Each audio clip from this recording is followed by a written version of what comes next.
Crise, dette publique, chômage, déficit, notre modèle économique est mis à mal. Est-il inefficace, voire dangereux? Quelles peuvent être les solutions? Avec nous sur ce plateau, Jacques Généreux, professeur d'économie à Sciences Po. Il est également l'auteur du livre La déconomie qui vient de paraître aux éditions du Seuil. Bonjour. Bonjour.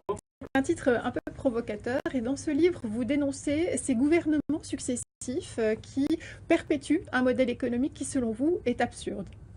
Oui, mais si j'ai appelé ce livre La déconomie, c'est pas par un souci gratuit de provocation. C'est véritablement parce que nous sommes dans une ère dans laquelle le système économique, les politiques économiques, et y compris les théories économiques dominantes qu'on enseigne dans les facultés, sont devenues complètement folles et absurdes.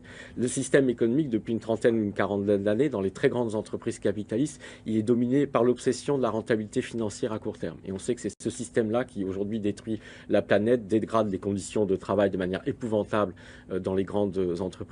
Bref, c'est un système qui n'est pas seulement économiquement inefficace, c'est un système qui tue des gens, littéralement, soit au travail, soit par le fait que nous respirons un air cancérigène.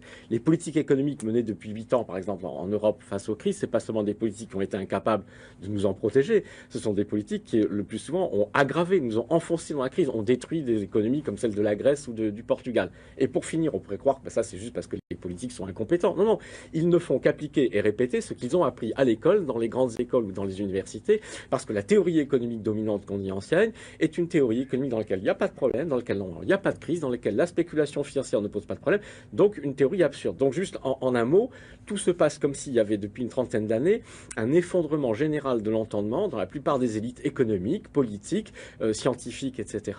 Et l'objet de ce livre, c'est de diagnostiquer justement cet effondrement de l'entendement. Alors, diagnostic, mais pour vous, ce n'est pas une fatalité, il y a une alternative.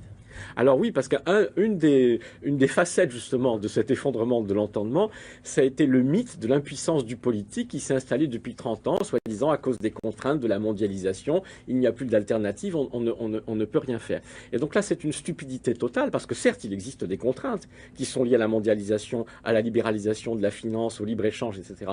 Mais toutes ces contraintes sont des contraintes qui ont été décidées et choisies par des gouvernements démocratiquement élus. Donc on a institué en loi naturelle qui nous empêche d'agir, des choses qui sont des choix politiques. Choix politiques, il est très facile de modifier à nouveau en régulant la finance, en ayant une coopération internationale plutôt qu'un libre-échange. Parfait, on en saura plus en lisant votre livre, justement.